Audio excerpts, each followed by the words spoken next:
Welcome to A Taste of AZ podcast. My name is Luke Irvin, and today we've got an epic episode lined up for you. But before we jump into that, just want to let you guys know real quick, we've got some brand new merchandise up on our website, including these Thanks for Supporting Local hats and 2 new shirts as well. If you like today's episode, please also leave us a review on your favorite podcast app, subscribe to our YouTube channel, and follow our email newsletter. With nothing else to say, let's jump into today's episode. Well, it is a wonderful day in Scottsdale, and we are here at Weft Warp on Dawes with Chef. Chef, would you go ahead and introduce yourself and what this beautiful place is? Yeah, absolutely. My name is Dushyant Singh. I'm the executive chef at Weft Warp. So this is the restaurant at on Dawes, Scottsdale, and we are a modern Mediterranean cuisine place. And what exactly is modern Mediterranean? Because you have some food here for us, and it all looks very fantastic. Very vibrant and fresh Yes. and colorful. Well, I think you answered that. So I think Mediterranean food to me is vibrant, it's fresh, right? And people, when they ask me what does that mean, is, think of the countries that border on the Mediterranean Sea. So you can have a pasta program, and you can have flavors from, Northern Africa, whether it's Moroccan or Lebanese, and it's basically taking all those countries that banks to the Mediterranean Sea, and that's what we are driving our inspiration from, and that's why we have all this colorful food. And so we might as well just jump right into it, right? It's sitting in front of us. Would you walk us through some of these dishes? I'm actually going to walk them up to the camera and show them off while you explain them. Well, let's start with the lamb ribs. So these are actually not even on the menu yet. Ooh, we get a sneak peek. Yes, you do. So I took some lamb ribs and made a rub that is basically has 4 different kind of, spices. So it has some Indian blend of spices, it has maize, it has nutmeg, has ground clove, cardamom, rub them all together, put that on the grill, and then kind of packed with some mint and cilantro before putting in the oven and slowly cooking them. It's going to be so many layers of flavors, right? And then the glaze on top is a pomegranate and saba glaze. So you get the little tanginess, but then you have that earthiness from sumac as well in it, and some pickled onions at the bottom. Wow. So that's that. My mouth is watering. Right. And then we have a hamachi crudo. This inspiration is kind of going with a little bit of Asian influence onto it, but we have cucumbers, avocados, hamachi, and then you have a yuzu and a white shoyu sauce. But then on top we have some tobiko and then basil, and I feel like basil is something that goes so well with crudos. It kind of has that cleanliness, but a little bit of a sweetness to it, and then it's on a puffed rice paper, so you get the crunch of it when you're eating that. And then on one side we have a breaking bread. So we have bread, we have 3 different kind of meats, got some apples, got some marinated artichokes, humble fog cheese, but yeah, something that I would enjoy with a crisp wine like we're drinking, right? And this is in our Sirtiko, right? Yeah. From Greece. That is from Greece. Fitting right into that kind of Mediterranean coastal. Absolutely. theme. And then we have some marinated olives and feta. Perfect. I think we're going to Like stay a- here all day. Like a lunch picnic, And your background is very global. Yeah, so I was born and raised in India. I moved here when I was 20. And yeah, I've been in the United States since then and have worked with a lot of different chefs. So there is definitely a part of me that is the culture that I'm from. But then learning from all these different chefs that I work with, whether it's a French chef or an American chef, picking up from them.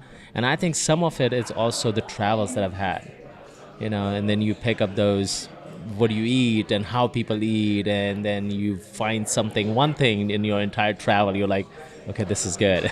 How can I use this? Like with the ribs, how Right. you have sumac, which is Middle Eastern Right. kind of, right? And then you have saba, which is Italian, I think. Yeah, absolutely. So I love how you meld those flavors together. Yeah. Where are some of your favorite places that you've traveled that have influenced your cooking? I think the last ones. So I've been to Tokyo, been to Japan, and I think that was really. And I think not so much about the dishes that I ate, it's just how they eat, and it was kind of like the simpleness of it, right? Like 4 or 5 things on the plate, everything has a purpose to it, and how one cleanses your palate and one you eat, and that sort of thing. So that's what I keep in mind when I am creating a dish, that let's stop at the fourth ingredient. We don't need the fifth one if it is not solving any purpose, just not because it looks cool on the menu, you know. Like all very thoughtfully curated of Right. what will be harmonious together. Right, right. And then recently I was in Morocco, and what an amazing country, humble people, hospitality is in their blood, but the food was, again, very simple. You know, like the cooking of the tagines, everything is in one pot, and then all the flavors are getting stewed all together. And the restaurants will have like 20 to 40 tagines lined up, right? Going all at one time. One guy's, all he's doing is taking the coal and kind of adding the coal onto the tagine, so it's nice and like hot. Does that mean we're going to see one on the menu here? Not the entire tagine, but I'm doing something with the inspiration of it for a Valentine's menu, actually. But yeah, the simplicity of that food with the right ingredients, and they will have lamb cooked with some prunes and almonds and some nuts, and then And a tagine is a braised dish in a covered. It's a Okay. clay pot dish. And they do it so- over the coals typically, They right? do, Okay, yeah, I think I've seen it, but I didn't Right. remember the name. Yeah, and they do it over and you get bread and you get that, and you literally break the bread and dig into it and eat it. So I like the simplicity of food, what I see overseas. And the spice blends, because I know when I first met you at the Canby, that's one of the things that really impressed me. He has such a deft hand with blending spices, and I think because of your global background, Right. and between Indian and your travels, and now we're going to see Moroccan touches.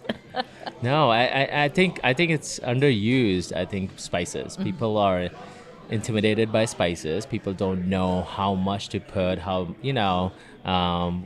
what to pair with what, right? And I tell people sometimes you have to do things wrong to figure out what's right, Right? right? You got to experiment a little bit. Right. Just go with it. Put a little bit in it and see what happens, and see if you like it or not, or if it enhances the dish or not, right? On that note, would you like me to plate you one of these? Absolutely, yes. While we're chatting? Before it gets cold, too. And while you do so, I'll ask you, Chef. So, when you're working on a dish and creating a sort of spice blend for a specific dish, what is your thought process when you're deciding the amount and what spices you're going to use? I'll take an example of the rib right now that we are talking about. So, Thank you, Christina. Welcome. when I'm thinking about this particular dish, I'm thinking about like, hey, how do I want this to taste, right? What kind of goes with the lamb as well? And do I want it to be a spice? Do I want to be whether it's heat? Do I want whether it's a floral note to it? And I think those are the deciding factors. On this one particularly, I wanted it to be where it has a little bit of the floral note. So that's why I went with nutmeg and mace and cloves. But you can't just use those alone. You need some base of the other ones, like, the ground cumin and coriander, and, How many iterations did you go through before you settled on this blend? I think 4 or 5. And then you finally said it's perfect. Yeah. So, yeah, and then we wrote it in the grams of what it's going to be, and that's how the recipe is decided. I remember when I wrote the cookbook, because this fabulous chef is in it, and he made this comment, which I'd never thought of before. But he was saying, if you make a dish that's so fantastic that people crave it, but you don't make it consistent, then it's kind of your fault that you've built up their expectation, Right. and then disappointed them. Yeah. So I always thought that was such a neat way of thinking, how important, once you've created a dish, that it tastes like that every time they come in. I think that's 80% of the challenge. Like, I think as a professional chef, 20% is the creativity. That comes. Like, if you are in that role and, if you really love what you do, the creative juices will flow and it'll be fine. It's how consistently you can do it, and how can you make those methods consistent for your team so that it could be executed every single time. In And the then they same feel manner. confident They in feel that confident. also. Yeah. Yeah. So when it comes to the creative construction of a dish like these ribs, do you just have like spices laid out and you're like, I always think of chefs as like painters in a way. Are you like one of those painters that's just throwing splatters and building it as you go, or are you individually measuring them out and constructing it that way?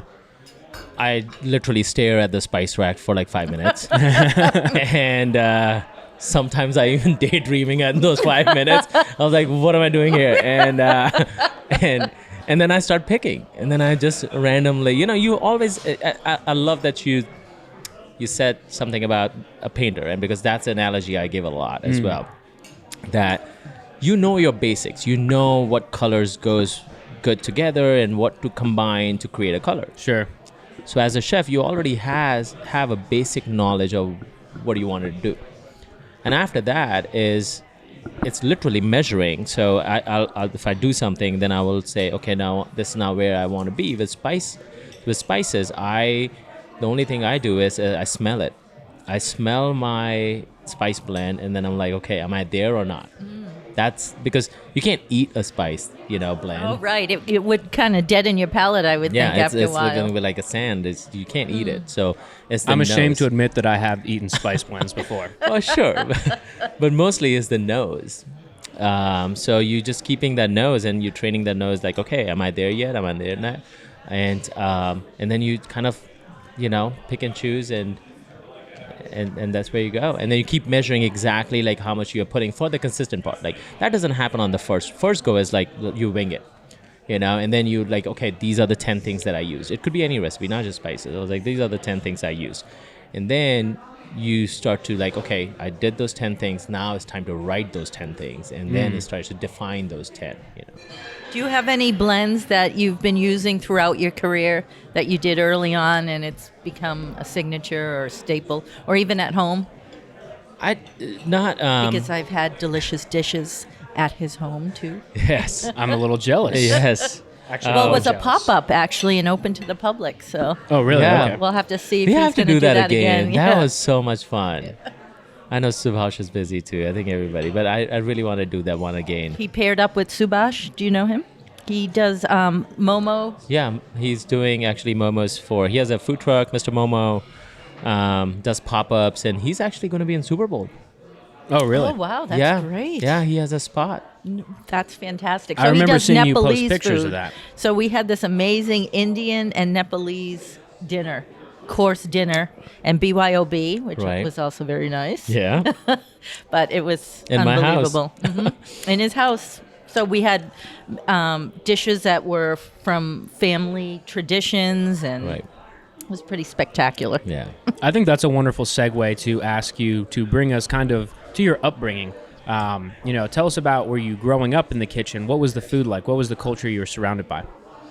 So, growing up, my mom has always been a homemaker. So I was very, very fortunate to leave in the morning and there's hot breakfast for me ready, and maybe spoiled a little bit. Come home and there's hot lunch ready for you, and then dinner is ready as well. So most of the stuff we ate was just what mom cooked. And my mom is a really, really incredible cook. And the thing is, like, she's fast in the kitchen too. She's not one that takes like all day, and she go in, she'll bang it out, and it's done, and it's delicious. But beyond that, that was my reference point of like cooking, right? I never thought that I was going to be in this career. I wasn't, some chefs are like 16 years old. I was in the dish machine, and that's how I got my start. I did not. I really had no idea what I wanted to do in life. I was a very carefree kid. I was like, I guess we'll figure it out, Went through high school. When I finished high school, one of my friends was applying for hospitality management, like a course back home, and I did that as well. I got admitted to got admission to a college, and I started working hospitality management, and culinary was part of one of our majors, and that's where I decided. I think it was my second or third class. I loved it.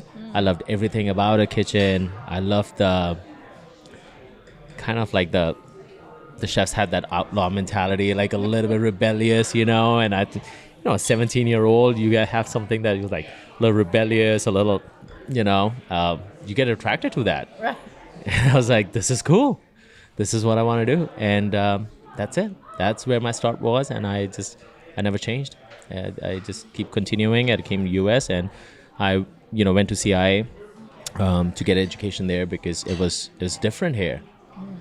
At that time, early 2000s, I came in 2002, the world was not as small as it's now, right? I had no idea about 50, 60 ingredients that was just completely new to me.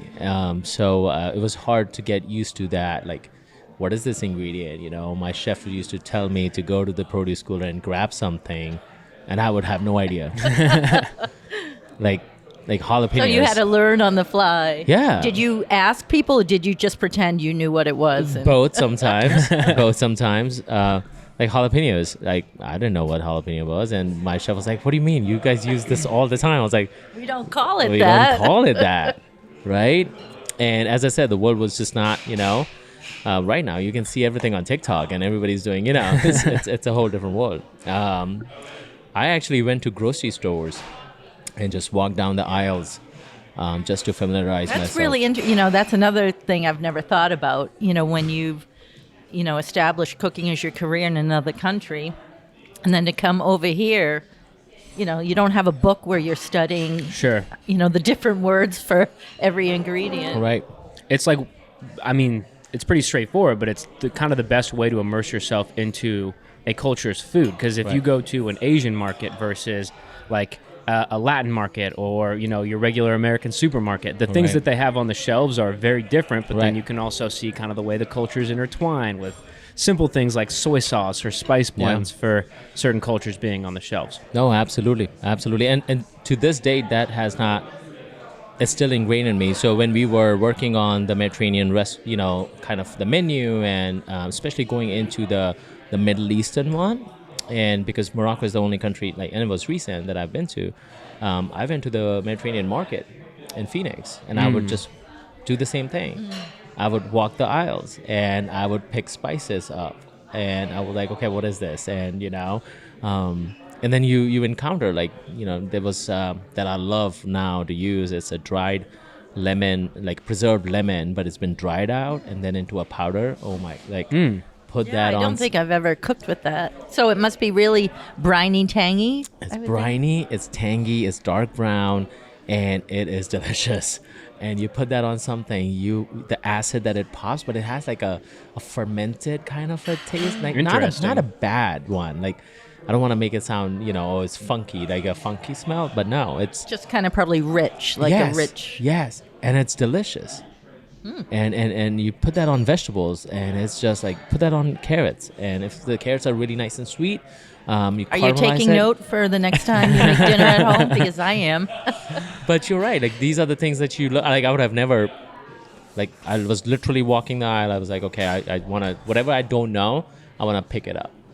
Like, I had no idea about how much dried mint is used in Middle Eastern cuisine. I didn't know that either. Yeah, a lot of dry mint. We have one of Ernesto's best friends is Lebanese, and he's the one who taught me that, because I think in the States, and I guess India too, we don't use dried mint in our food, but they do. It just adds this, signature flavor. Right, and it's more potent. It's like, again, like the aroma of it is very strong. So yeah.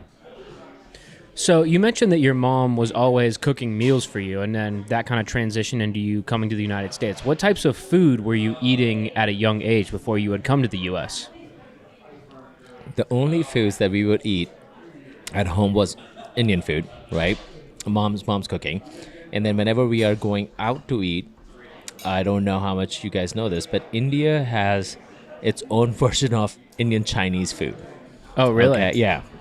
Yeah, so there's obviously with Nepal and Tibet, and so there's an influence of Chinese cooking, but we have Indianized that a little bit.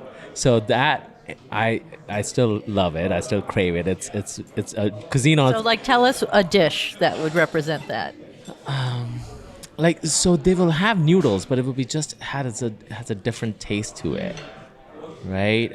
Or it will have like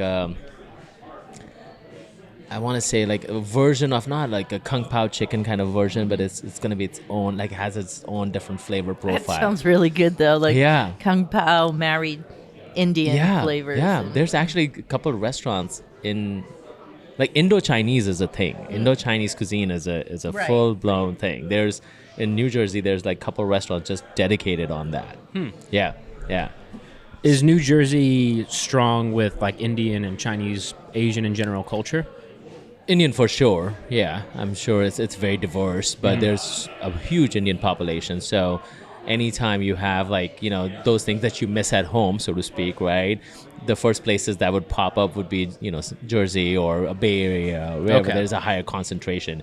But as I'm saying, like, it's actually a full cuisine on its own. So whenever we would go out, going back to what would you eat, that was something that we eat. Yeah. You know, we actually had right on the street, a guy would have a big wok and he would make chow mein. Oh, really? Yeah, like in India, it's kind of bizarre, but not, you know. Did you grow up in more of like a city urban area, or I did. Okay. I did. So was street food like extremely popular? It was, but not to. I haven't been back home for some time, so I don't want to speak out of context, but the street food in India at that time was much simpler, right? It was actually what was traditional food, just somebody's doing it Sure. on a little cart, and they would only focus on one thing. So if somebody's making lentils and giving you, you know, some fresh naan, all they're doing is, that's it, two things, and, you know. So it's kind of a miniature version of a restaurant, because somebody cannot have the whole restaurant and the whole menu. They will get a cart and they will just do that. And then hone that one dish And till own that it's one perfect. dish. And that's what street food originated, I feel. That's what it was. But now when we say street food, we always think about just, I don't even know. It's like a, you know, you have to go something big and bizarre and like, oh my God, like, you know, so, but no, it was just perfecting that one thing that they were doing. And so when you come to the U.S., what is that transition like? How soon were you in a kitchen and working, and what was it like shifting culturally? I was fortunate. So I came to U.S. in May, and within a month, I found myself, I had a job with Hyatt at that time in Lexington, Kentucky. That's where Oh, really? From New Delhi, I was in Lexington, Kentucky.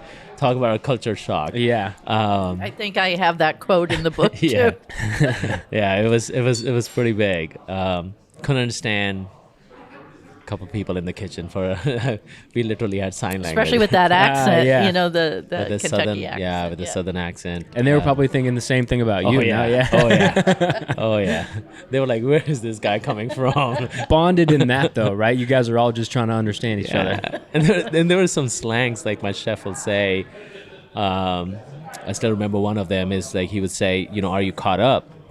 And I'm like, "What did I catch?" Like, what do you mean I caught up? Right?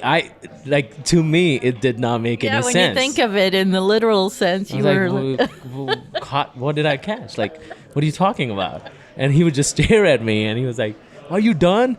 And I was like, "Okay, simple say English." that first. Yeah, right? simple. Let's keep it simple, you know, and it will be fine.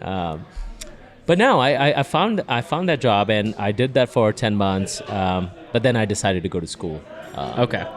Because my exec Sue at that time, he was a CI grad, and literally had this, you know, kind of a talk. He was like, "Hey, you're good, but what do you want to do with your life?" And I was like, "I want to do this." And he was like, "I would really think like you should go to school." And I did. Well, before we dig into school, we're going to take a quick break, but I definitely want to come back to that. Yeah.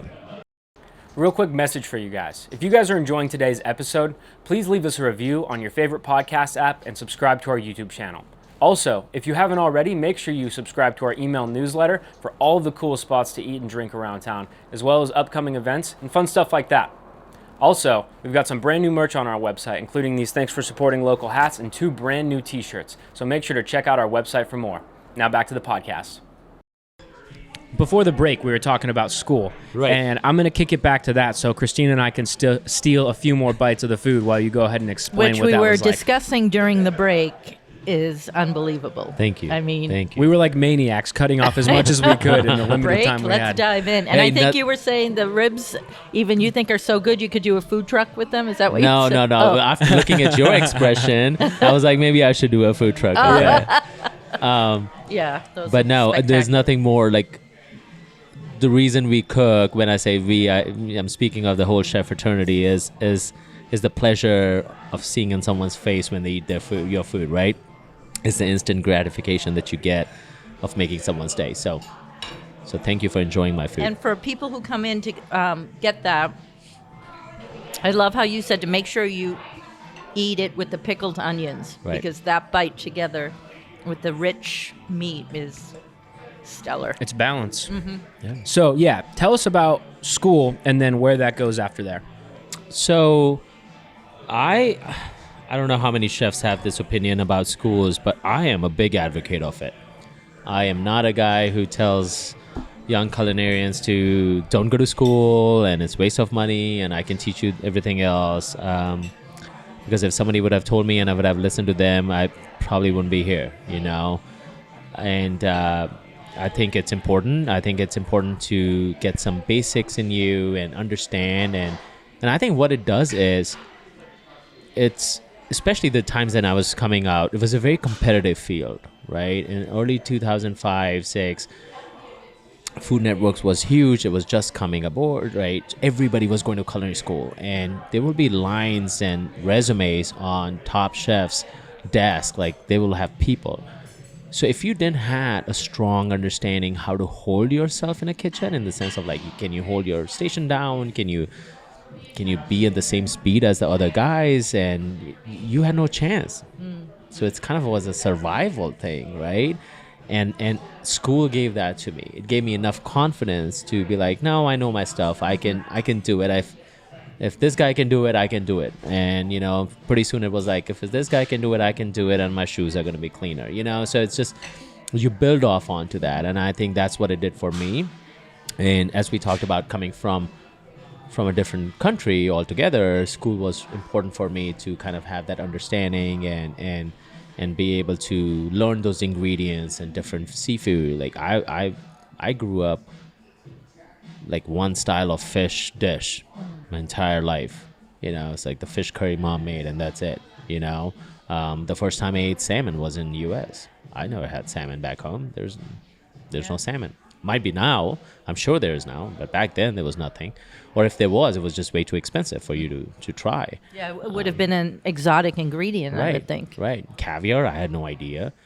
I remember the first time in school, again, like, you know, they talked about caviar and eating caviar and how to eat caviar and, you know, all this stuff. So personally for me, it was very, very important, you know. And now you're making foie gras burgers. Yes. And his caviar dish at the Canby is one we still talk about because he The hush served puppies? it with, no, you did it with the tater tots with Oh, the yeah, ahi yeah. amarillo Yeah. Aioli. and the creme fraiche. And to Right. this day, when we get caviar, you know, I can't make my own tater tots with ahi amarillo, but we Yeah. serve them with creme fraiche and tater tots. Yeah. I mean, those. I think there's the fat, the crispiness. Everything goes together. So, but that was cool for me, you know. And I'm so fortunate that I went and I did the thing and was able to, you know, have that knowledge with me. So, once you finish school, where do things lead from there? So once I finished school, I went to Florida to work at Ritz-Carlton for my internship, and it was a massive of a hotel. It was big. It was a beast. There were just so many cooks down there, and you know, at that time, I think they had like 16 years in a row that they had 5-5. You know, it's one of the only hotels that had that stature. So I learned a lot there, and then actually ended up in Arizona, and I had no idea. I just got a gig and came over here, and I was working at Hyatt at Gainey Ranch, and then then I started working with Chef William Bradley at his restaurant View at that time. And William Bradley, I mean, he's in La Jolla now. Yeah, Addison. Addison, and 2 Michelin stars, I Three. think? Three Michelin stars. Wow. So William Bradley is well known here in Arizona and nationwide. Yeah, and I worked with him, and he actually, during my tenure when I was working with him, he left to open up Addison, and it took 16 years, but persistence, right? But I did that, and after that, I kind of moved around, and in the Valley, I moved a little bit, went to Vegas. That was my first sous chef position, and that was interesting. And did that for Interesting. well, I was 25 years old, and you are in a scenario of union environment and massive place. I'm coming from a restaurant View where you're doing 100 covers would be a big night, right? To go to a And that was at the Phoenician, right? The View? No, that was the Hyatt at Gainey Ranch. Oh, the Hyatt at Gainey Ranch. That's right. Right. But William worked at Mary Lane's at Phoenician, Yeah. and then he went over there. But yeah, it's going into, and then I was working at Steakhouse at Paris Casino, and it would be like, you check the books. It's like, yeah, we have 500 on the books. I was like, what? You're scared. You're literally you're on the expo line, and so I did that, and I actually got a chef de cuisine position within that casino, and I was the chef of their 3-meal restaurant. So it was a 24-hour coffee shop, St. Louis Cafe, and that what made my, actually, when I say interesting in Vegas, because I had 30 cooks, I had 4 sous chefs, and we were doing 14 million in revenue in 2007 out of one restaurant, and I was 25, 26, and I was in charge of it. I had no idea what I was doing. I had zero idea. But it's neat that you experience, I feel like, so much in a short time period, which obviously is a testament to your talent that you were put in these positions. So But now, also traveling the world and through cultures to do it. Right, and I think I don't know, maybe my exec chef at that time probably even thought that, what the hell did I do? Why did I go to this guy? But I was the youngest guy on the team. I mean, you're talking about, this is the first time I was experiencing where you had one guy in the morning, he only did hash browns. That was his job. Because it was just so busy, right? You will do around 1,200, 1,300 covers. It's not a buffet. It's a la carte. So you will do that, and it was the first time I experienced where, as an expo, you will actually let the tickets touch the ground, and don't even worry about it. Clear your board, pull all the tickets, and then put it up, and then let the other ones flow to the ground. And so, I tell this to team members and my young cooks that I was literally pushed aside as a chef. One of my cooks came in and he was like, "Chef, you know what? I got it. I'm gonna expo. I want you to just the kitchen. Go sit down and rest for a moment. This kitchen is going down. But you have, when you have those humble moments and you you have to swallow your own ego even as a young chef, and you're like, yeah, I don't know how to do this, and let me learn, and not hit the panic button and not come tomorrow with the head down. It was like, I don't know how to do this, right? And then you just do it again, and you do it again, and pretty soon, yeah, that guy had 15 years on me because he was doing the same thing for 15 years. Yeah. Right? I'm sure his first day was probably worse than mine. He was the hash brown guy, and yeah, he had a rough go of it. Right? Yeah. It's fascinating. And after that, I saw some massive restaurants and how they work, and after that, those numbers never scared me. I was going to say, so Yeah. for you to be at a beautiful boutique resort, Right. Yeah. this isn't so bad. This is not bad. This is not bad. I don't even want those numbers anymore. I'm not that young buck anymore, so I don't. This is better. So, opposed to that is a kitchen like this, or maybe more so. I don't know exactly what your numbers look like here, but like you were talking about William Bradley's kitchen. What is it like working in a kitchen like that And how does that differ from, your crazy experience in Vegas? I think anytime you have a fine dining kind of a, when we say fine dining, I don't want to use that word loosely. Any place that which you are carefully choosing how many covers you want to do as a chef, right? You're determining that hey, this is how many I want to do, but I want to do it right. I want every plate to look absolutely perfect, and everything needs to be exactly how it should be, right? Those things take time, and that's why you have to control the covers that what you're doing. It's a different kind of intensity, right? It's mentally exhausting in those kitchens. The other one is physically exhausting, right? It's a different kind of exhaustion. You get in your car after the day of work. In one, it was like you're mentally exhausted. You're like, oh my God, it was pressure, because the pressure of perfection. And the other one, you're just moving. You're moving so fast that your body is just like, your legs are giving up. You're like, okay, my back hurts, and because I've been bending all day to pull stuff out of the oven and back and forth. So. And you know what? When I hear stories like this, that always impress me with gifted chefs like Dushyant is they say, "Oh, but I love this. I'm going to keep doing it." Yeah. There's just something you love about the industry, and when you hear how hard, it just shows you their commitment and their passion. I don't know. Maybe it was last week. I had that moment, what you just talked about, where it was busy. The servers were not running around, but busy. There was a kind of a speed in the step, right? Just a tad bit. Managers are everywhere. My restaurant chef was in the kitchen. He expediting. The cooks are going, and you see the happy faces on the guests, and everybody's having a good time. And you take that moment, you look back, and you're like, I love this industry. Like, I love the Friday night, just that rush, and then the whole orchestration of it, and it's a rush that you can't if you don't love it, then you should be in it. Right. Well, and I think it kind of goes without saying that it's not an easy life either. So the people who choose it not only, have to be a specific type of person, but also, people like me and Christina appreciate you guys a lot, because on our Friday nights, we like to go out and eat the food that you guys are sacrificing your time to make. So a quick thank you for that. But after Vegas, where do things go from there? So I came to, after Vegas, I actually came to back to Arizona. It seems like, my career, how it went is like every time I left, I came back to Arizona. Arizona has become home now.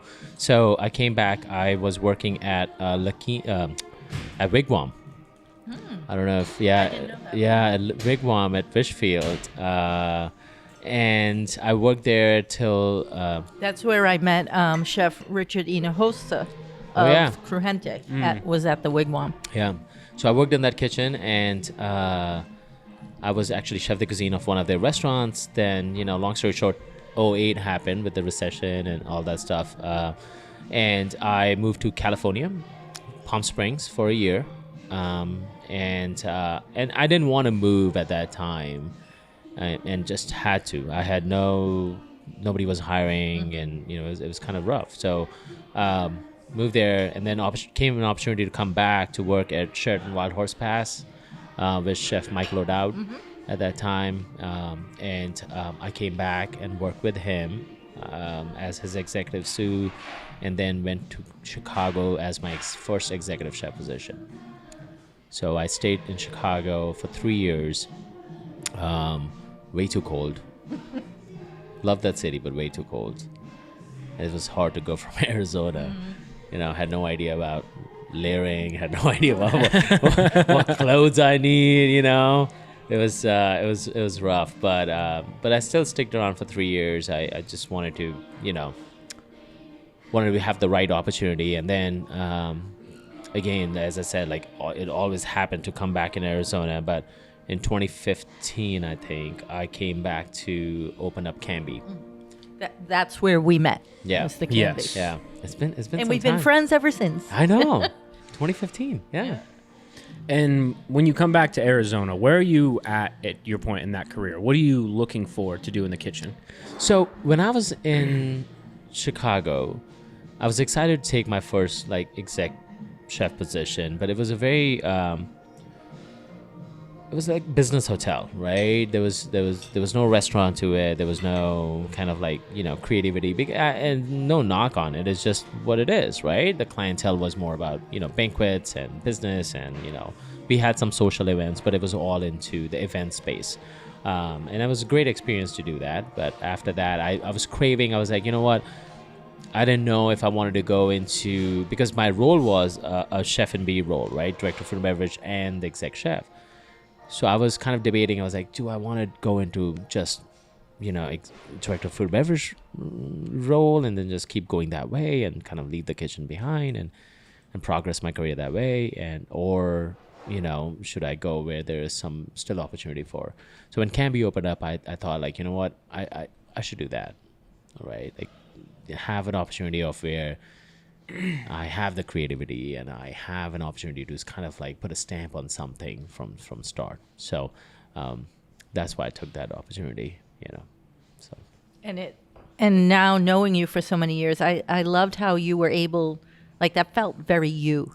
Right. The flavors were so different. And I also have to say, as we're eating the fish and the lamb, your vegetable dishes. Again, I think it harkens back to the spice blends, but I think you're one of the best. I mean, you just do magic with vegetarian dishes, even your vegetable sides. Right. I think I always have to make sure I order. I mean, I remember a sunchoke dish you've done, and you have with the sherry burr and the almonds on top. See, I still remember. Goodness, I know. I don't even know how many menus that was ago, but that was 2015. 2015, yeah. I've written a lot of menus in between. And you've always kept those vegetable side dishes on at every restaurant. What do you have here? So right now, because of in the winter season, so it was a little bit more the heavier, so to speak, but not like in a bad way. So we have a mushroom pot pie. So I want to do a kind of a pot pie version of mushrooms with like creme fraiche in it, and we have a umami butter that goes into it that has and actually we have like a little nice like cracker on top with like sesame seeds, and then we put creme fraiche on top, so kind of breaking it. So it's not like your traditional pot pie, but I love potatoes. I love a good potato puree. I think it's nothing more comforting than that. With some Gruyere on top. We had to switch between squash, but we started with the delicata squash with a maple vinaigrette, with Parmesan cheese, pomegranates, candied pecans. But that Parmesan cheese actually kind of, because the maple vin had a little bit of sweetness, and you obviously delicata squash has it, but the Parmesan cheese gives that nuttiness to it and aroma. But what we're going into with this menu change that's going to come up, we are doing. And when is this going to be implemented? Depending on when. The couple podcast weeks. Our goal was actually. So mid-February. Yeah, mid-February. Our goal was before Super Bowl. We'll see how that. But now we are. So we had carrots before on this menu, and I've had guests like who would stop me. Who was like, "Why did you take the carrots off?" And so I was like, "Okay, I gotta bring the carrots back," but I didn't want to do the same way. So we're thinking of doing something with carrots and artichokes together. With maybe like a tahini based sauce to get like nuttiness to it, and have like a mahamara as a base. So you have something that kind of like coats it with some almonds. And muhamara has pomegranate, molasses, and nuts. It's so it's basically your red peppers with almonds, and then pomegranate, vinegar and oil base. So, but yeah, and we are also thinking of doing a cauliflower just a little bit different. I want to use that dried mango lemon thing. Yeah, because we want to try that, right? Yeah, absolutely. Yeah. Well, let's get one more quick break in and then come back and dig into Weft Warp a little bit more and where you're at now. Real quick message for you guys. If you guys are enjoying today's episode, please leave us a review on your favorite podcast app and subscribe to our YouTube channel. Also, if you haven't already, make sure you subscribe to our email newsletter for all of the cool spots to eat and drink around town, as well as upcoming events and fun stuff like that. Also, we've got some brand new merch on our website, including these thanks for supporting local hats and 2 brand new t-shirts. So make sure to check out our website for more. Now back to the podcast. Before our break, we were talking about where you are now, Weft Warp, and it is on the Ondas property. Ondas Scottsdale, is that what it's referred to as? That's correct, yeah. And while we were on our break, one of your colleagues brought some beautiful drinkable gifts over here. So I'm going to have him pop on and kind of explain what he's brought over, and you guys can talk cocktails and drinks a little bit. Absolutely. They look delicious. Sergio! Yay. And I have to admit, I've been a fan of Sergio's for a long time. I think we first met at Francine. Correct. And then we caught up a little bit at Don Woods. Yes. And now, what's your title here? So I oversee the beverage program as well as all front of house operations for Weft Warp. Definitely keeps me busy on all angles, which is fun. And it also kind of interesting because you get to see all aspects of the guest perspective in terms of the interactions from the food side, the staff side, as well as the beverage side. So you have a lot of fun is what you're saying. Yes, tons of fun. And obviously you're an artist. Thank you. Can you tell us about these? Yes. So couple of things. We really wanted to create a cocktail menu that pairs really well with chef's food. So we want some citrus forward, lighter cocktails as well as some more complex cocktails. I also wanted to showcase a little bit of Phoenix and bring in a local a person that I admire. So I brought in Kita from, I don't know if you ever heard of Loose Leaf. No, I haven't. So she is an herbalist. Amazing story. I definitely recommend checking out. But she makes these amazing teas. So I want to incorporate her tea program into our cocktail program. I like that. I like tea and drinks. I like the kind of tannin backbone it gives to cocktails. Exactly. And that's what I love about it. So it can definitely add a little bit more of a bitter aspect towards the end, specifically if you oversteep it, which we do for some of these on purpose to balance out the sweetness, to almost make it like an Amari type of style cocktail, without implementing that into the cocktail, which is kind of cool. I don't think she would approve of me using her teas in cocktails, but I definitely approve of it. Health benefits. Yes. So the first one is... That's how I take my green tea. That's right. That's how I like mine. Green tea and a little chartreuse. It's perfect. Exactly. It's healthy and herbaceous. Right. Cannot go wrong with it. So the first one is herbs and grain. It's a variation between a bijou and a Manhattan, pretty much. So it does have yellow chartreuse. It has rye as well as sweet vermouth. The cool aspect of what we wanted to do with this is add a little bit more complexity to it. So we infused the rye in a chai tea. Yes, absolutely amazing. You got to try it. Yeah. You get some... I want to push him away right now and just... You can, by all means. Right. But you get some lovely white peppercorn notes. You get some fennel. You get some coriander and cinnamon that really complement the sweet vermouth as well as the rye. And then the chartreuse just adds that backbone and that subtle sweetness. So we'd love chartreuse for. The next one after that, the smallest one, which is right here, is a variation.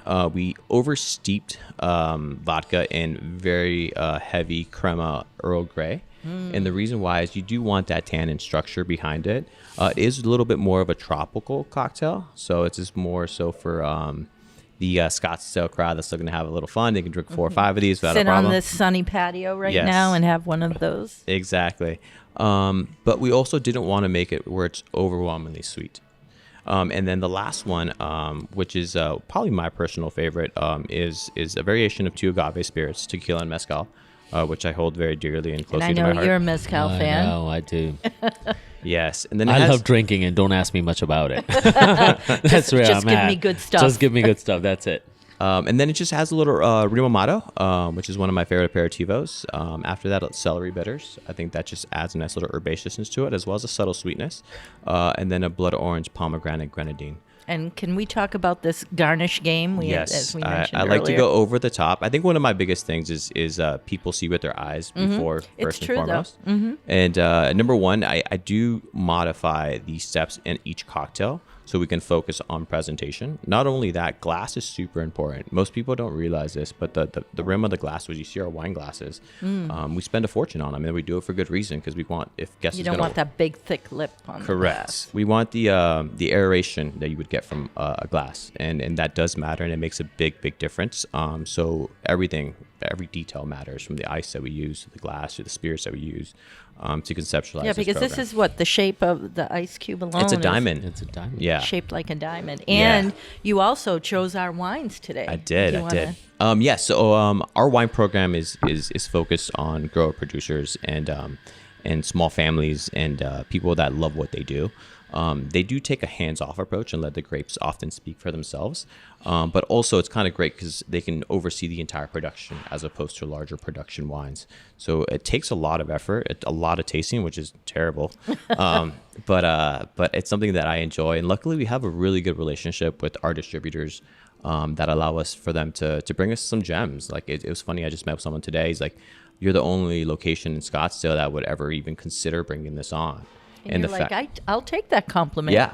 Yeah, and it's great because we have a team that's able to introduce guests to a new style. Not a new style, it's actually an old style of wine that is coming back, and they're able to sell it with beauty and grace. It's just something that I find I'm very admirable about my team in terms of, like, you have guests that have never tried certain grapes, like a Norella grape, and they'll try and be like, oh my God, this is amazing. And that's exactly what we're going for, is creating a memorable experience. On top of that, we're talking about wines that are very reasonably priced. So the reason why we want to do that is we want guests to have 2 bottles. To be able to try something new without being shell-shocked at how much it would Often, be. I mean, you go to a lot of places, specifically our comp set, and you look at a glass of wine, it's like, man, I can afford 2 bottles for this. So we try to change that perspective and kind of approach into opening a bottle of wine again to select one, and having our team, which is super knowledgeable, be able to sell you on something that they love. And then to have the dynamic duo where the food goes so well with the wines. I mean, I know you guys kind of choose everything to go hand in hand. Yeah, we work really closely whenever he releases a new dish. I mean, chef's a part of our wine tastings, every single one of them. Anything that He's enters. like, of course I Of am. course. Why would I miss that? That's the fun part. And it's great because it's a discussion. It's always great. We get to talk about something, and we get to say, like, this pairs really well with this. This is what our wine list is missing. It's awesome because our wine list has a lot of wines by the glass that you would never see anywhere else. So we're selling Nebbiolos and other Assyrticos and other wines that are not so common. Mm-hmm. So, Well, I'm intrigued because I tend to go with your cocktails, but now I think I'm going to spend some time exploring your wine list. yeah, it'd be fun. You need a lot of time. Okay, I'm in. The one thing is that it's so, when Sergio's talking about the wines and the cocktails, and it is so inspiring to, and that's how I feel like the good teams kind of develop, right? You feel inspired, like I feel inspired, the amount of level of details and attention that he's talking about, and the selection of the wine, and I want to make sure that the food speaks to the same volume, and food speaks that, and then he does the same thing. And I think that's what creates the magic of a good restaurant, and that's what creates the magic of the team, and that's where the fun begins, right? The 3 pillars of Weft Warp that we talk about is local, imaginative, and inspiring, right? And we want our guests to feel inspired when they leave. We want our guests to feel that, I've had that grape before, and our wines are different, and I never doubted that it's gonna, but it was different for me when I started tasting some of these wines that he's talking about, and it has done so well, and our guest has absolutely loved it. And, for me on the other side, I like to be educated. So, I mean, it's a win-win for the Absolutely. customers. They know that you've thoughtfully curated the whole experience for Yes. everybody. So Right.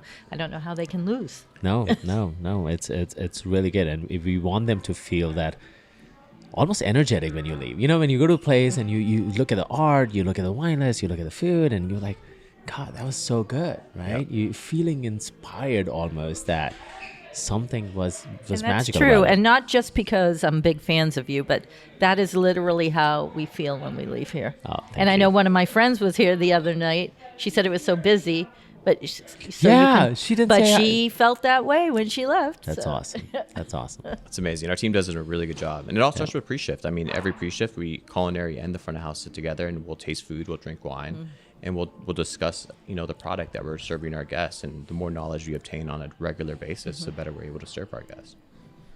You should try now. Come on, what Yes, are we waiting All for? right. please. And I know Luke's looking at these drinks. You ready, Luke? He's like, yeah, Please grab one. Oh, Sergio. right? Just call that the O Sergio. Or get me in trouble. Thank you very much. Apologies for kicking you off, Sergio, but I got some drinks here that I want to try. So, Try the tequila mezcal. Like I would This start one, from right? there. Yeah, I Christina, would do you wanna start start from with it? there,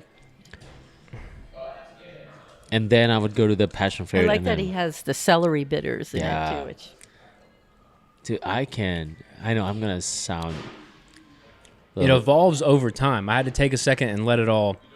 And the celery works really Look well at with that the face! mezcal. I'm telling you, I can pound that. Like, wow, you get all that smoke, right? but it's very bright. So and light. So Sergio describes his drinks, and he's like, "Yeah, chef, it's simple. It's like, oh, I just did 2-3 that- ingredients, right?" But that's the way you describe your food too. I and was it's just not gonna that say that. I was just gonna say that, and I was like, "That's exactly how I describe my food." But that it's not. Like, bro, what did you do? So really, fortunate to have his skills, and just such a pleasure to work. And I've worked with some great bartenders and great beverage managers, but his view on drinks and cocktails and wine is it's great. They're all so unique. He picked a very good bunch to bring out.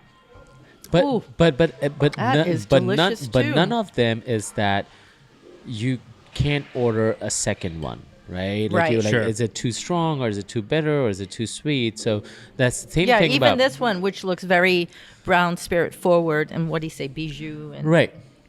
but And Manhattan together. It's still not. It's not No. overly like, okay, like I just one and done, right?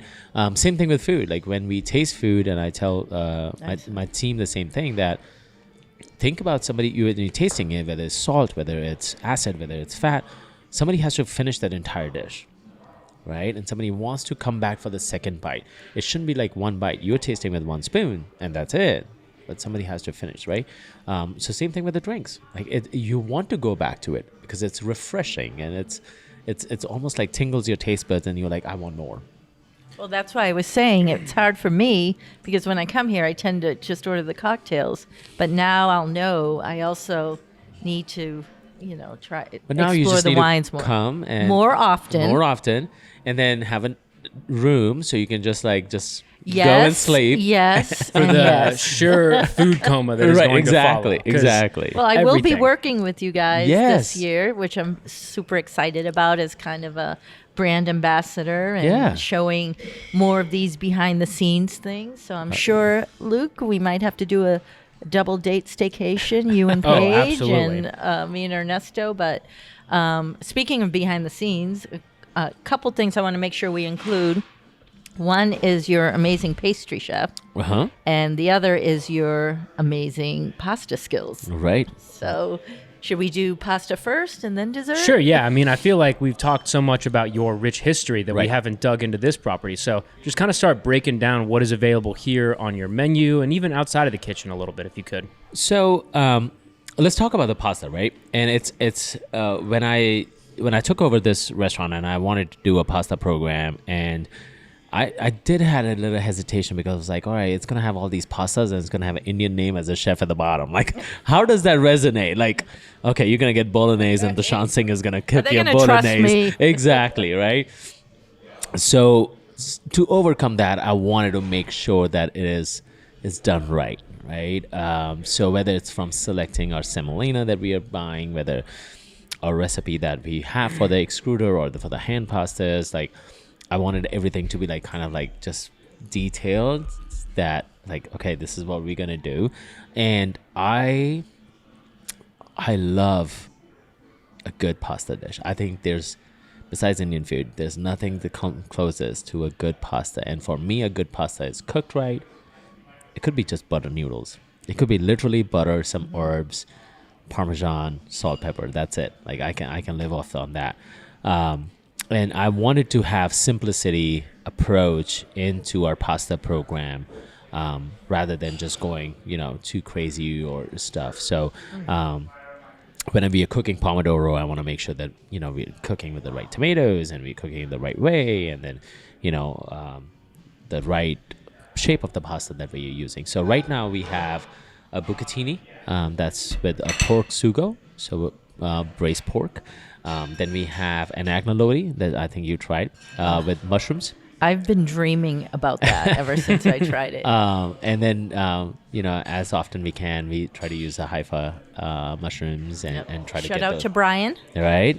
Try to get those guys in. who hooked me up with the truffle over New Year's. Oh, at home. really? Okay. I think I need a text. I need to send him a text. A casareche. That's probably my favorite. It has ham hock in it, and it has crispy pancetta. So it's like kind of an inspiration from a carbonara, but there's no egg into it, right? And then we have caponelli with arugula pesto, and that's our vegetarian pasta. Probably sells the most. It is again, like, it's just when you make the pesto right. You have the caponelli, you have a little preserved lemon on top, you have stracciatella cheese on top. It's just good. It's just comforting. We've eaten already, but the way he talks and describes the menu. Somehow I'm still hungry. Right? So I try to stick with like 4 or 5 pasta dishes, and then we change. We're working on meatballs, traditional meatballs. And again, like, if I'm going to put on the menu that says traditional meatballs, I want to make sure that I'm doing justice to what it should be as a traditional meatball, and then if it's done correctly or not, and and it should be craveable. Like meatballs and spaghetti or any kind of pasta, for 90% of Americans, right?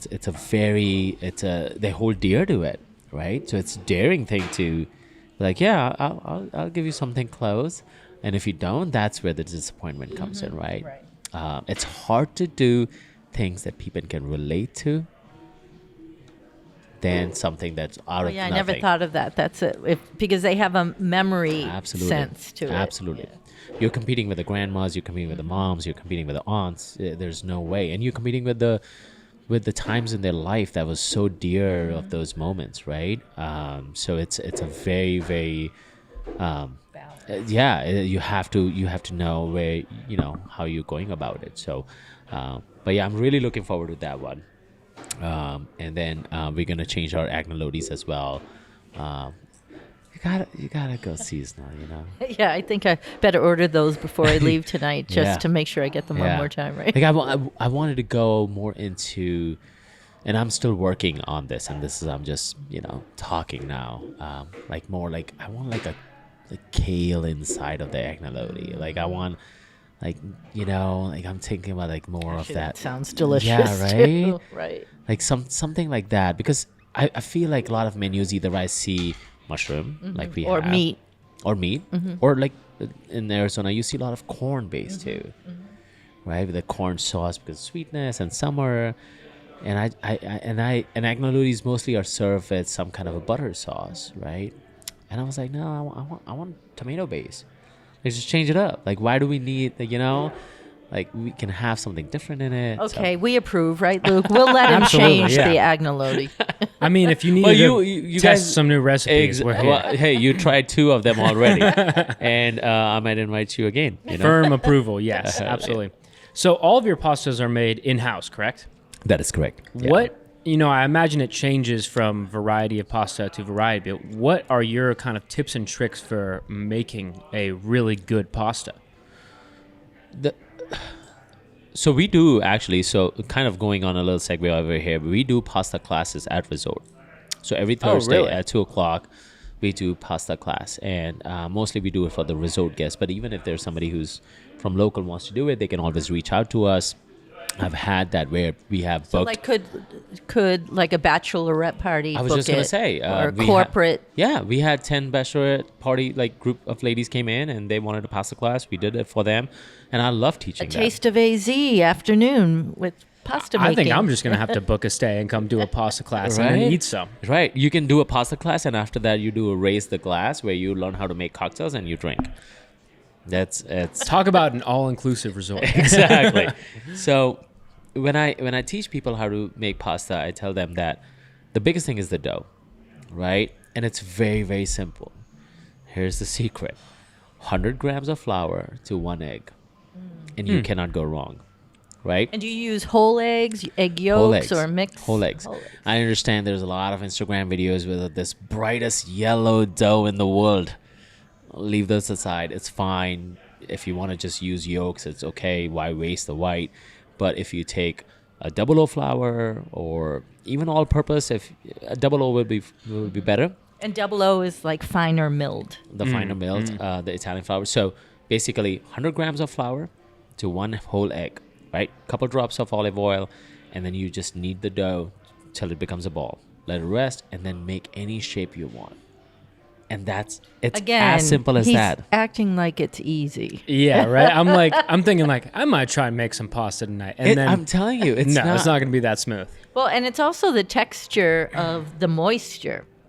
I think you have to have a feel for it because Sure. I'm starting to get pasta better, but it's that, because your kitchen could be drier that day. So there's a whole lot of feel and expertise I think yes. that Mr. Humble isn't including. No, I get it. Obviously, practice makes. If somebody, in Italy was listening, it was like, oh, what is this Indian guy talking about? Like my nana has been making pasta for all these years, and I'm not trying to oversimplify the artistry behind it. I'm saying it to start. Nobody should be intimidated to start, and start is simple. And then after that, you want to be the best pasta maker in the world. Like it's going to take time. And that's a great ratio, like you said, to start and remember. Right. 100 grams. 100 grams to 1 egg. And then you add a couple, things of oil into it, and you're good. And first time it's not going to be great. But the moisture that you were talking about, I think that all depends on like how, if you want pasta to dry out. But if you're making for that night, for example, you're just making the pasta and then you're just going to cook it the same night. That one is going to be simple, So What kind of food do you cook at home? I cook Indian food, and I cook a lot of stuff in the oven. Believe it or not, I hate doing dishes. I hate doing dishes. So I use my spice blends. I use different spices, and I would just season the meat, whatever it is, and I would put it in the oven. And once it's done, I throw veggies in there, and I literally put everything on a board, like a big wooden block.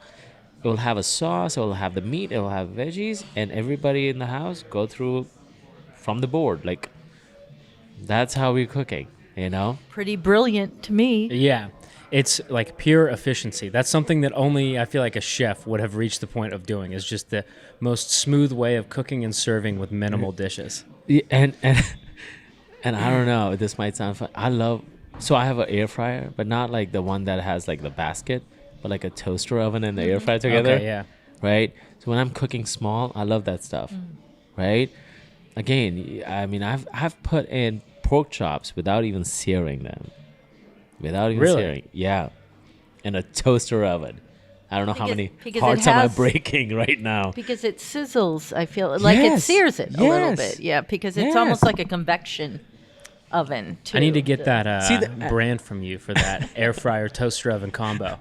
I need to write some air fryer recipes. That's right. I would buy it. I really think, because there's so many logistics when it comes to home cooking. Like, I'm thinking about pork chop searing and like beautiful, like perfect. The oil starts to splatter around. You got to get a backsplash. You got cupboards on top. Like, who's going to clean all that, right?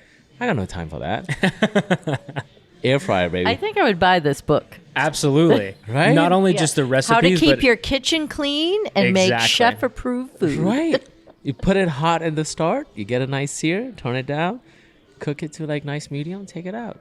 I took us on a bit of a wild tangent there. So circling back to Weft Warp and the Ondas property in Scottsdale here, you mentioned that you have the classes of making pasta and how to make a cocktail and whatnot. If you could speak a little bit to kind of where we are and what is available here before you come to breakfast, lunch, or dinner, because you do all three, right? Yes. So kind of overviewing Ondas. So Ondas is basically the resort spread out in 23 acres. And we have 185 bungalows and suites, so there's no rooms that are on top of each other. You have a little courtyard in the back, you have a little courtyard in the front. We have 3 different pools, we have a full spa, and they have won so many awards at the spa as well. I think, I don't want to quote it wrong, but I think they were like top 10 spas in the United States. And then you have Weft Warp as a restaurant. So you have a lot of kind of options within the resort, and you're just kind of like totally immersed into it. And we talk about how we are so close. We are literally 5 minutes from Old Town, but we are away from everything else, right? When you're in it, you don't feel that you are Not at all. in the hustle bustle, and you're not, resort, like W or something, which has a different clientele, but still. Even when you walk in, you don't realize how many acreage in a good way. Right. Because it feels so intimate and cozy and like you stumbled upon a little gem. Right. And then you have a perfect view of Camelback from our patio. So when I started working here, and that was kind of my inspiration of like, what do I want to do, and that's when we thought about creating those experiences that you talked about. How can we kind of tell our guests like, hey, like you have all this we have offer, and you can experience all this and feel rejuvenated while you're here. So and learn and inspire. And I think a lot of people, when they travel these days, they look for those opportunities. I when I traveled, I was looking for opportunities that how can I learn about that culture or that city or about those people. And I think that's what the opportunities that we give.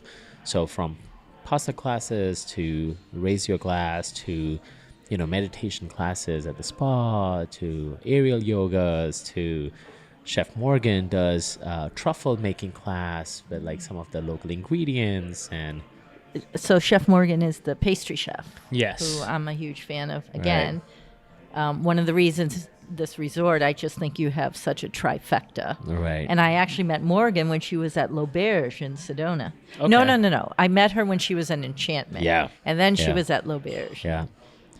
We picked Meyer lemons off our trees at the resort, and then we did an afternoon tea program with the loose leaf tea that Sergio was talking about, and we called it Sunday Sips. And Chef Morgan had this beautiful amuse bouche where we had all these lemons and steeped tea, and then it's kind of smoked so you can get aroma with these cookies that had Devonshire cream in it. So it's just we We're trying. never leaving now, ever. I don't want you to leave. We just want to create those experiences and memories for our guests, and that doesn't go, whether it's the room that you're staying in, whether it's the dinner that you're having, whether it's the breakfast you're having, it's the same thing. There's a question that's kind of been like popping up over and over in my head throughout this podcast. And, having shot photos and recorded podcasts with, kind of standalone restaurants and then resort restaurants, I don't know exactly what it is that sets them apart, but I think it's a lot of the things that you were just talking about, the fact that you can stay here and kind of immerse yourself, which you can do at a regular restaurant, but it's different, just at least based on the size of the property. But I'm curious, you've been kind of sticking around restaurants that are inside resorts for your entire life and functioning in a few different roles. Why do you think you kind of always revolve around resorts and get drawn in those positions? I think that's a great question. It has to do with my background. In my particular case, coming from India, going back to the school that I went to, and how in India a culinary scene was seen in that early 2000 was when you become a chef or you raise the ranks, you are going through like 5-star hotels and you are climbing that ladder, and those are the restaurants that you're working at. There was not a movement of independent restaurants that were doing great, and these are the celebrated chefs that you are working with. So when I came with that, a little bit of that mindset. And nobody has ever been in hospitality in my entire family, right? Like I'm the first one and could be the last one, I don't know. But nobody has been in the hospitality. So that's the thing that I took with me. So that's why even for my internship, instead of going to Manhattan and working with, some big chef in New York City, I chose Ritz-Carlton with like 5-star, 5-diamond. Like I was like almost like this is what I'm supposed to do, and this was the route. And that's the route I took. And Virlin Bradley actually one time talked to me and put me in the office, and he was talking about like, what do you want to do? And he said very clearly, there's 2 different routes of becoming a chef. One is a hotel chef, and then one is a chef who's going to go into independent things, and you're going to get all the accolades in your life, and you can go that route. And I still was like in that mindset of like, no, I have no regrets of it. I love the hospitality as far as the hotels are concerned overall. I love that experience of every person, right? It's just like the same thing with Amazon box. You get an Amazon box. Why do they have smile on their face? Because that's what you smile. You smile when you get a gift or something that is coming to. 99% of the people, when they check into a hotel, they're smiling. Somebody who's depressed, I don't know. But most of the people, right? There's an excitement about, I'm in a different place. I'm going to enjoy. It's my vacation. And how great it is to be part of that journey. It is like, I almost feel like I'm fortunate enough to be part of that journey. And somebody's checking in with all these enthusiasm of like what I'm going to do for the next 3 days. And I get to be part of that. I love it. I love hospitality as a whole. But hotels have a whole different, section in my heart. So that's why. Well, I think that was a wonderful answer to a question that's kind of hard to answer because, I feel like most people don't go through their life and constantly reflect on what they are doing and why they're doing it and whatnot. It sounds like for you it was somewhat intuitive. Like you said, it was just part of who you are, and you ended up here and you're doing a great job of it. So thank you so much for inviting us in, telling your story, bringing out some delectable food and delicious drinks. And my only qualm is that I don't get to go jump in the pool right now and maybe visit the spa because it sounds like they're doing a good job over there as well. Great. But thank you so much, Chef, and thank you, Christina, for joining us today. Thank you, guys. Thank you. Appreciate you. Cheers, and can't wait to stop in again soon. Absolutely.